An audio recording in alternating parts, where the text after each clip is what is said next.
we will hear from everybody who has signed up, has already gotten a number. If you'll line up in groups of 10, beginning with number 1. Oh, sorry. And everybody will have 2 minutes. Ms. Hunter. Thank you all for coming to our second public hearing to speak about our budget this evening. As a Board of Education, we value staff and community input as we shape a budget to improve the lives of our children. Earlier this evening, the board received Dr. Joseph's budget proposal requesting an additional $45 million to accelerate the work within MNPS. This budget is posted on the MNPS website for your review. I encourage you also to attend tomorrow's budget presentation at Overton High School at 10:30 a.m. in order to hear more about our vision for moving our district forward. We've heard your feedback to date and appreciate Dr. Joseph for making adjustments as he developed the budget. This is the first time the board has had input prior to a final budget recommendation being presented, and the first time the board received this much transparency within our school budget. We hope that you will continue to attend meetings and join the process as we finalize our budget as a board, present it to the mayor, and lastly, the Metro Council for final approval. The timeline for the budget process is posted on the website also, but feel free to reach out to me, Mrs. Pierce, or the board office for more information. We can begin. You should have received a number for the public hearings. Each speaker will have 2 minutes. Feel free to provide any written comments or handouts to the board for review. You can begin. Thank you. I have handouts for the board. This is an open letter for about the budget for the school board. It's from Metro parents. This letter has broad support. I'll read an excerpt from it right here. It has been signed by 710 parents as of today. We are parents and taxpayers who have chosen to send our children to zone neighborhood schools, open enrollment schools, magnet schools, and charter schools. As elected members of the Board of Education, reviewing our school system's annual budget is your top priority. In addition to hiring and evaluating the director, you have been entrusted to be good stewards of our public funds and of our children's ability to access a high-quality education. As parents and as school board members, we should collectively demand 3 simple things from Dr. Joseph and his administration when it comes to the budget: transparency, equity, and accountability. On transparency, several schools are facing significant position and program cuts next year with little explanation as to why. Even with declining enrollment, the numbers do not add up. Enrollment projections are being reduced even for high-performing, high-demand schools with long wait lists. The district has chosen to spread out the impact of overall declining enrollment, which is an assault on school choice and will ultimately result in more parents leaving the district for private schools or other counties. Questions posed to central office administrators for clarification have not been fully answered. On equity, Dr. Joseph recently announced a revision to the initial plan regarding Title I funding, so the conversation has evolved since our initial letter was written. As this conversation continues, please remember that equity is about serving individual student needs. On accountability, as schools face significant budget reductions, no known action has been taken to reduce spending at central office. Dr. Joseph administration should lead by example and reduce their own spending to a greater amount than any school. We ask the board to hold Dr. Joseph accountable for the decisions he has made and demand better for our students and families. On behalf of our families and children, we ask that you reject any proposals for the budget that do not support the basic principles of transparency, equity, and accountability. Thank you, the parents of MNPS.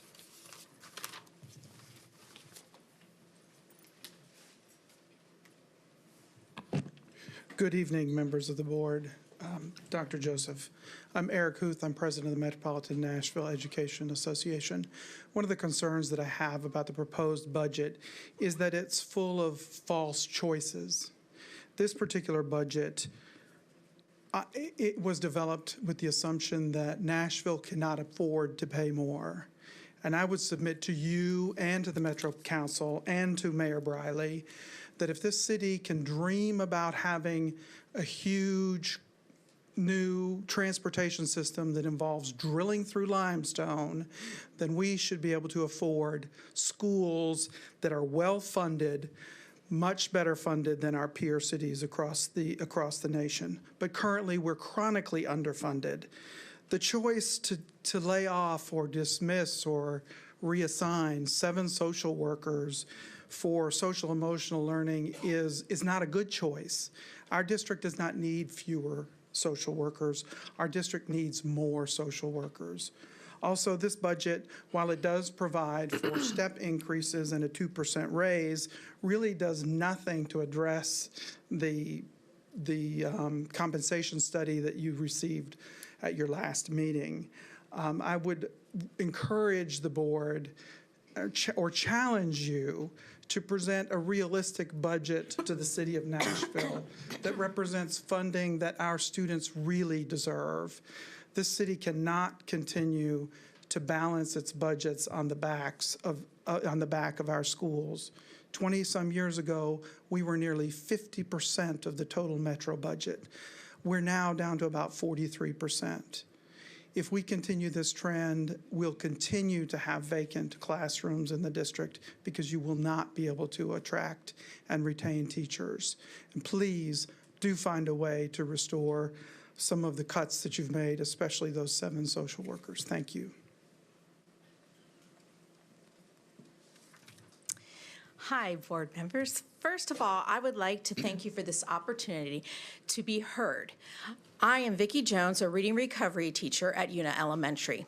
I would like to explain what my position entails because there is a false awareness that we only teach 4 students. That is totally incorrect. We teach 4 students one-on-one instruction. That's only 2 hours of our day. The rest of the day, we are seeing literacy groups, coaching colleagues, and providing PD at the PLCs or at the district level. We see 20 to 24 students in literacy groups, and this is a flexible number. So that is what we have to carry. At UNA, we have served over 120 students each year we've been there, and we have touched them, and we have helped them make district benchmark. We also give the opportunity to coach a teacher, and we do not stay with one teacher the entire year. We move from teacher to teacher, and we join them at that guided reading table, side by side, modeling, coaching, and helping them to perfect their instruction. And lastly, we present professional development and literacy and during in-service days or PLCs. We tailor this PD to the needs of the school or to a specific grade level, just like we do our instruction with our one-on-one, with our small groups, and with our teachers. So as I say all this aligns with the literacy focus of the district, and it's imperative that we build a strong foundation in the early literacy. And when we do that, you will see the changes in the graduation rate and teachers being empowered in our district. Thank you.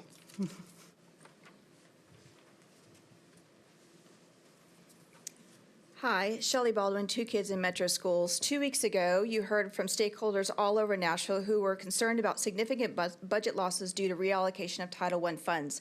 Shortly after that, Dr. Joseph, Mr. Narcisse, and Ms. Hunter went on 92Q radio for a 40-minute interview. What transpired was disheartening. Ms. Hunter teed up this question around the budget controversy. What is the root cause? Why are people being so negative? Dr. Joseph replied, everybody wants equity until there's a perception they are losing something. Hunter continued, he has the courage to stand up to the status quo that has kept this district from moving forward, followed by this stream of consciousness of Dr. Joseph's. There's never been a time in history where people in power have abdicated. You know, it's that Wakanda mentality from Black Panther. A lot of people have that mentality. I've got mine, since we've got ours. Don't worry about everybody. Unquote. It is incomprehensible that you distorted concern over the potential loss of tutoring programs, intervention specialists, and other vital supports for students into greed from the powerful. Joseph continues, there are some folks wanting to focus on nonsense and keeping us distracted from the work. I didn't come to Nashville to let our children down, so we're all going to do what we need to do. They beat up the last president I knew, Barack Obama. It's expected. It's all right. I'm going to be cool like he is. Dr. Joseph, there is nothing nonsensical about concern for $7 million shortfalls, decimated school budgets, or lead in the water. What is truly nonsensical is a director of schools who resorts to pitting school communities against one another. In the age of Trump's indulgence of white supremacy, there is plenty of racism to point to, but no one is questioning your budget because of the color of your skin. So please refrain from dragging our district down with that divisive insinuation.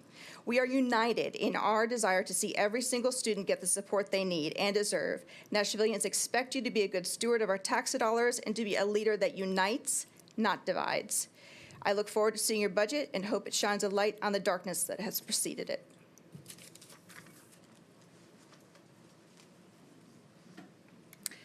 I'm a mother of 3 children who attend Nashville Public Schools, and I'm the daughter of a retired MNPS teacher. I love and support Nashville Public Schools. I was raised in Nashville, and I see my city growing and changing in big and bold ways.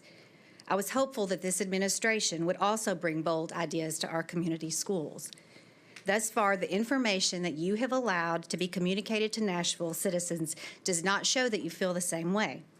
You have publicized a proposed budget to the people you work for, one that pits groups of parents and teachers against another group of parents and teachers. This is not acceptable. It is a recipe for failure that leaves children, parents, and teachers fighting over crumbs. 2 weeks ago, you were provided a summary of parent concerns and requests regarding the budget. This document was created in a joint effort by a number of concerned parents to address several issues with how MNPS schools are being administered. We want and expect transparency from you, but it is difficult to determine what is happening and how it will affect our schools if we don't have the information. I want it to be clear, this process has felt like a disaster. We want 3 things from you. Number 1, tomorrow we expect a complete and accurate and verifiable proposed budget for next year. We, the taxpayers, want to review it. We had requested this information 3 weeks ago. We want an evidence-based and proven plan for how MNPS will improve low-performing schools. This information should clearly outline your strategies and action steps. And finally, please think big and be bold. Propose a make-whole budget that we can take to the City Council and lobby for. The political will is there if you propose it. We want to work with you to advocate for all Nashville teachers and students, both underperformers and overachievers, and that is something we can all do. Thanks.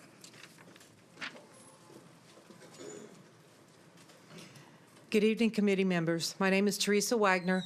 I live in District 6, teach at Apollo Middle School, and currently serve as the Vice President of M&EA. 2 weeks ago, I came before you with 3 asks for this budget: a 5% pay increase for teachers, raising exception pay, and an increase in professional development stipends. This week, I would like to emphasize the need for a salary increase. In my school, we have 2 positions that have been covered by full-time subs since winter break. Across the district, there are nearly 200 certificated positions that remain open. In my mind, this is unacceptable. Nashville seems to be the it city, except when it comes to educators wanting to work here. Without a competitive compensation package, we are going to keep losing teachers to Rutherford, Wilson, and Williamson counties, as well as private industry. Teachers in every classroom are imperative to continued academic growth and developmentally appropriate social-emotional learning. I realize that this committee can only bring forth a budget proposal to the Metro Council and then work with what the council approves. As I sat in the joint meeting of the Metro Budget and Finance and Education Committees, I got a sense that council members want to work with us towards the goal of being the premier public school district in Middle Tennessee, if not the whole state. I again urge you to bring forth the most aggressive budget possible, because if you don't ask for it, the mayor and Metro Council will not voluntarily offer it. Thank you for your time. Good afternoon. Thanks for your time. Just want to, first of all, thank you for the efforts you all have presented thus far. And I'm a parent of a former and a current student in the MPS at this time. I'll be discussing the concerns regarding the spending freeze. What we're asking is not to require the schools alone to bail out the deficiency of the $7.5 million loss of funds from the state. We ask that the board do not renege, if possible, on the budget already proposed for the 2017-18 school year. This freeze requires schools to reallocate time, resources for resubmitting requests for refund for funds already approved to reach the desired mission of education for the school year. In addition, it's quite frustrating and sometimes, I think, demoralizing for teachers and administrators to re-ask for funds already approved for equipment and supplies necessary to achieve their desired results. As a good faith effort, please consider the goals of our teachers and students when resolving the $7.5 million deficit. And again, thank you for your efforts and continued support. Thank you. Board of Education. Hi, Dr. Joseph. It's nice to meet all of you. It's my first time here, so I'm going to try to do this. I'm just as nervous as I can be. But because, you know, me and some other teachers and I come to you as a parent and as an educator because I am a tutor at one of the schools. And so I thought about this budget that's out, and I wanted to implement something that you can consider putting into the budget that we might need at the elementary level, and that is an in-school suspension. Because there are so many kids that are being suspended from school, and we work with so many on a daily basis that I see that if we had a place where they could go, that they can be, it's like more effective in-school suspension, like a program that has components to address the students' academic and their social needs. Because we have so many of our kids that are in impoverished areas that they have so many barriers that are blocking them. But besides putting them out of school, we should consider leaving them in school, do the structured curriculum that they do have to do every day, but they just don't have the ability to go to the classroom with their other peers, and also have their lunch in there as well, but also be taught some things about communication. Maybe it might be how to handle a situation. We don't really know what it is, but what we know is that at the elementary level, there is not an in-school suspension, but there is at the middle school and high school. So that little transition that the gentleman showed where fifth graders seem to be at a lower scale, it just might be because we don't have anything in place for them in the elementary level. And so when they get to fifth grade, then they're acting all crazy, and we have these rules in place. And so with the rules being in place, then they are still trying to adjust. Then by the sixth grade, seventh grade, then they're getting it. Well, why not help them get it now, you know, during their elementary, where we can really reach them. They're starting from first grade to fourth grade. So we kind of need to kind of help them navigate through those years, since they may not have some parents that know how to help them through that. Thank you once again for this time.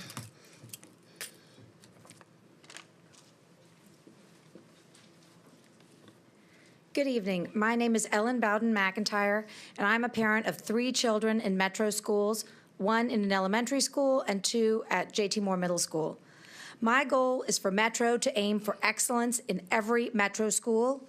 We cannot be a school system that is content to have only 2 excellent magnet schools and not similarly situated, high-performing community schools and other types of schools.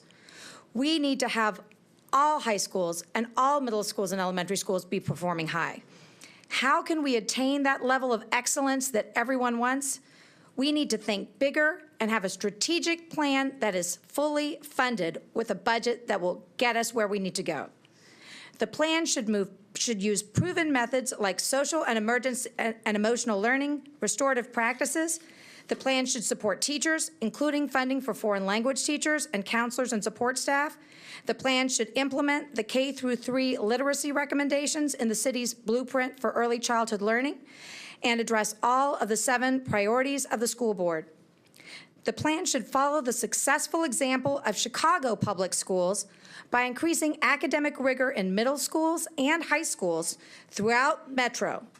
This would be done by having honors classes in all middle schools, AP classes in all high schools, increasing funding for and the use of international baccalaureate programs around Metro, not only in individual clusters, and have an IB coordinator that is funded at the city's only IB high school, Hillsborough, to make the IB program there fully fleshed out and fully authentic. These steps can bring about the excellence that we all seek in Metro. It is ironic, like the other gentleman said in the beginning, that this city is weighing spending billions of dollars on a transit plan, which I would like to have better transit too, but why is it that we would consider spending $9 billion on transit and that we are struggling here with a $7 million shortfall? We need to support excellence and we need to ask for it. Thank you.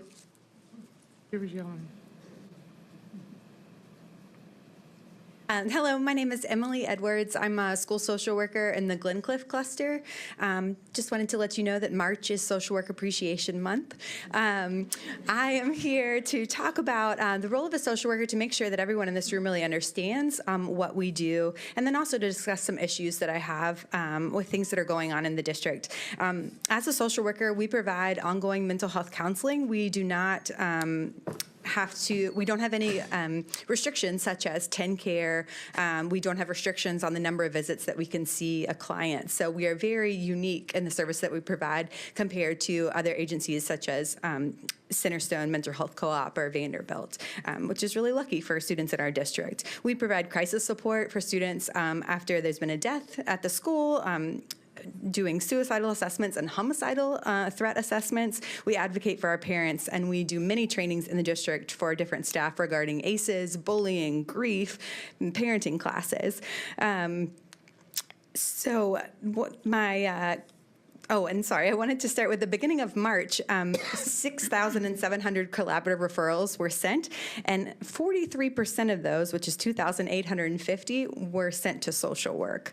That means that the 47 social workers in our district that serve the 86,000 or so students are taking care of 43%, close to half of the collaborative referrals that are sent to any other agency provider. I noticed when y'all voted unanimously on the school safety and violence that it specifically mentions school social workers. Unfortunately, 7 of our 35 student support positions were social workers that were cut recently, which leaves only 40 of us to address the needs of our students in 131 schools. I urge you to reconsider this thought. We are losing mental health co-op next year. Vanderbilt and Centerstone only work for 10 care, work with students with 10 care, and so you need social workers to serve your students. Thank you. Numbers 11 through approximately 20.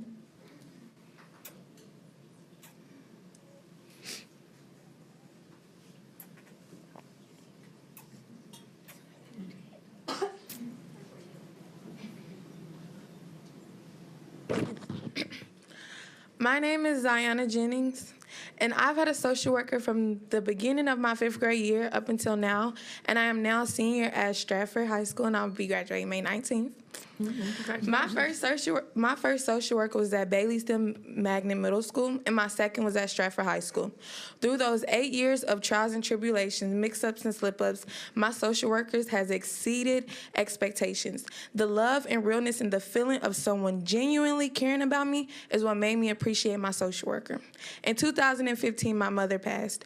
Losing my mother was something I never expected, but the reaction I received from my social worker was also unexpected. My social worker never left my side, no matter how many times I may have told him to get out of my business. After my mom died, I was out of control and my attitude was disrespectful. My anger was also dangerous. My social worker was the one who connected me to the help I needed to become a better me. He knew he couldn't do anything about it personally, but he did everything in his will to ensure I had the resources. I've lived in East Nashville my entire life. Not the rich and fancy part the retailer promotes when she's trying to sell a house, but the poor part of East Nashville. The part some people are trying to eliminate instead of elevate. The part of East Nashville social workers are needed the most. You have kids coming from all different types of home lives, kids who are struggling physically and mentally. You wouldn't believe the types of problems kids are faced with during their everyday home life. And guess where they bring those problems? School. But that's where the social worker steps in. They provide connections that some of us aren't able to access on our own. Social workers are the ones who bring food boxes to families who may not have enough to eat. Social workers are the ones who find fee waivers for those families who just don't make enough. Social workers are the ones who make those home visits to the projects that some people are very scared to come to. Social workers are what we need, and I would just want y'all to take in consideration that you are taking a lot of the support services away. Thank you.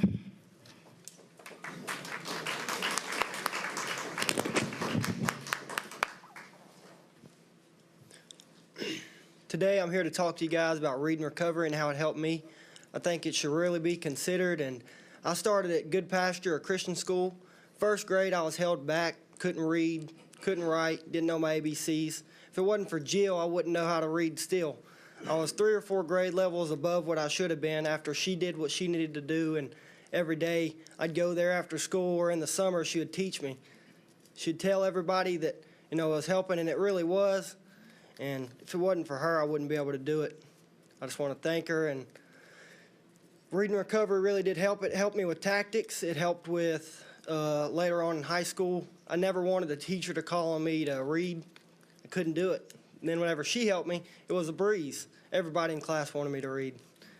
Reading recovery is what we need. Thank you. Thank you. Good evening. My name is Elsa Watson, and I'm a school social worker in the McGavock cluster. I am here today to speak on behalf of all social workers in our district. In a time where the focus is on SEL and providing additional mental health services to schools, social workers are being cut. School social workers at times are the only trained mental health professionals in our buildings who work with all students, collaborate with school staff, and provide the link between schools and community. As part of our code of ethics, we advocate and focus on the dignity and worth of all people, and do not only serve students that have a certain insurance or meet criteria for our services. By cutting school social workers who all have master's level degrees and specialized trainings on how to serve schools, and hiring contracted staff with less training and limited access to students, there will be lots of gaps, and student needs will go unmet. I fear that by not giving our students the support that they need when they need it, we are going to see negative effects for years to come. Not only will that impact our schools in a negative way, but the society as a whole. Please recognize the important, life-changing work that your school social workers are doing every day and not make any cuts to those important positions. Thank you.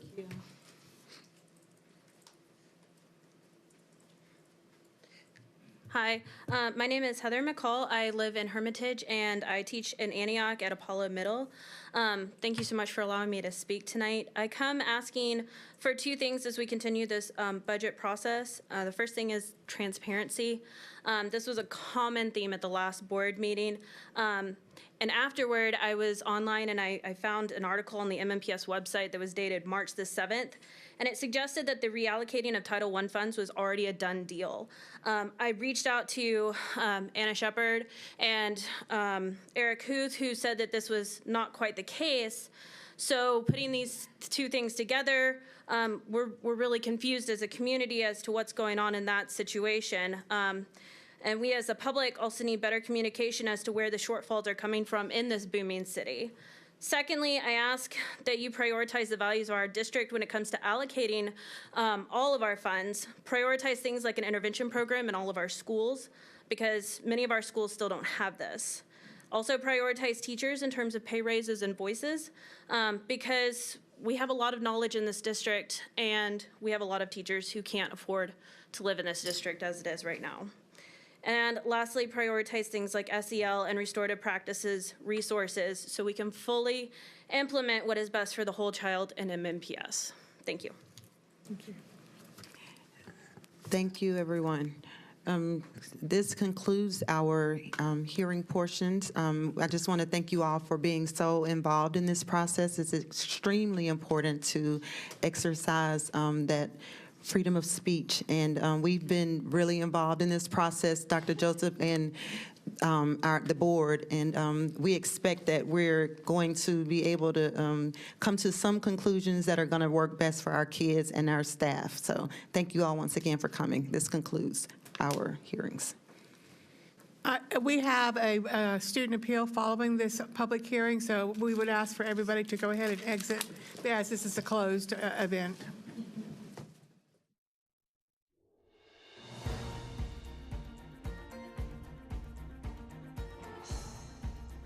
This has been a service of the Metro Nashville Network.